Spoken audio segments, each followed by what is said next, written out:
Bismillahirrahmanirrahim. Today we will start mechanism of transport of gases. کہ ہماری body میں جو گیسز ہے آکسیجن اور کاربن ڈائی آکسائڈ کے یہ کس طرح سے ٹرانسپورٹ کرتے ہیں. Like other material, respiratory gases are also transported in various regions of the body by means of blood. جس طرح دوسری چیزیں جو ہے وہ ٹرانسپورٹ کرتی ہے اسی طریقے سے آکسیجن جو ہے وہ لنگس تک مختلف ٹیشو کے ذریعے سے پہنچتی ہے اور کاربن ڈائی آکسائڈ جو ہے وہ مختلف ٹیشو سے جو ہے لنگس تک پہنچتی ہے. پھر transport of oxygen in blood. ہمارے جسم میں 97% آکسیجن جو ہے وہ ریڈ بلڈ سیل کے ذریعے سے کیریڈ ہوتی ہے. جو آکسیجن جو ہے وہ ہیموگلوبن کے ساتھ مل کر ہمارے ٹیشو تک پہنچتی ہے، لیکن 3% جو آکسیجن ہوتی ہے وہ پلازما میں ڈیزولو فارم میں ہوتی ہے. At high partial pressure of oxygen bind with hemoglobin. جب پریشر کافی زیادہ ہوتا ہے تو ہمارا جو ہیموگلوبن ہے وہ آکسیجن کے ساتھ بائنڈ ہو جاتا ہے. This binding is a reversible reaction that occur in the alveoli of the lung in the presence of enzyme carbonic hydrase. اور یہ کاربونک ہائیڈریز کی موجودگی میں ہوتا ہے ایلولائی میں جب آکسیجن ہیموگلوبن کے ساتھ جڑتا ہے. Each molecule of haemoglobin can bind with 4 molecule of oxygen to form آکسی haemoglobin.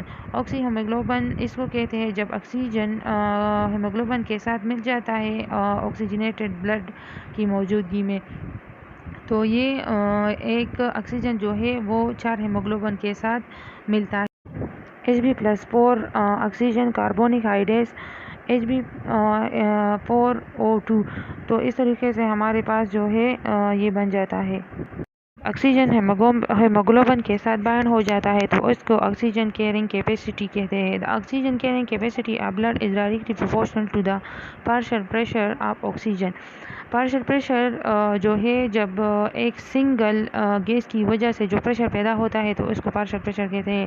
تو جب بلڈ جو ہے آکسیجن کیرنگ کیپیسٹی بلڈ کی جو ہے وہ ڈائریکٹلی پروپورشن ہوتی ہے پارشل پریشر آف آکسیجن کی. Maximum oxygen carrying capacity of arterial blood is 20 ml by 100 ml of blood 100 saturated, which is achieved at 100 mml mercury PO2. Oxygen carrying capacity of article میں جو blood ہوتا ہے اس میں 20 ml جو ہے oxygen ہوتا ہے جو 100 ملی mercury partial pressure of oxygen سے آئی ہوئی ہوتی ہے. آرٹیکل میں 20 ml آکسیجن جو ہے اس لیے ہوتا ہے کیونکہ ہیموگلوبن جو ہے وہ 15 گرام جو ہے وہ بلڈ میں موجود ہوتا ہے. Since 1 gram haemoglobin can combine with 1.34 ml of oxygen. So oxygen جو ہے وہ ایک ہیموگلوبن میں 1.34 ml تک کمبائن ہوتا ہے. Therefore 100 ml blood combined with 20 ml oxygen. اس لیے جو 100 ملی بلڈ جو ہے وہ کمبائن ہوتا ہے 20 آکسیجن کے ساتھ جو سیچوریٹڈ فارم میں ہوتا ہے. Normally each 100 ml of arterial blood contain 19.4 ml oxygen.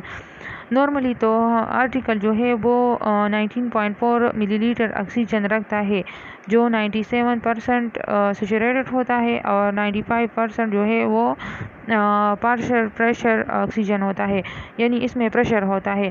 while 100 ml of vein blood contain 14.4 ml، لیکن وینس میں جو ہے وہ 14.4 ml آکسیجن ہوتا ہے. اسی لیے 5 ml آکسیجن جو ہے وہ ٹیشو میں چلا جاتا ہے. ریسٹ فارم میں ڈائیگرام کی طرف اگر آپ دیکھیں تو ریسٹ فارم میں ہیموگلوبن جو ہے وہ بہت کم آکسیجن جو ہے وہ کیری کرتا ہے، اور جب لنگس کی طرف آتے ہیں ہم تو نیئر فل گیسز ہوتے ہیں. یہ جب ہم ایکسرسائز کرتے ہیں تو ہمیں آکسیجن کی بہت زیادہ ضرورت ہوتی ہے، تو اس لیے آرٹیکل جو ہے وہ بلڈ میں ٹیشو کی طرف آکسیجن کو پرووائڈ کرتا ہے. پھر یہ ٹیشو وینز میں چلی جاتی ہے. Leave an active tissue has only 4.4 ml oxygen پر per 100 milliliter of blood. Compared to carbon dioxide, oxygen is relatively insoluble in blood.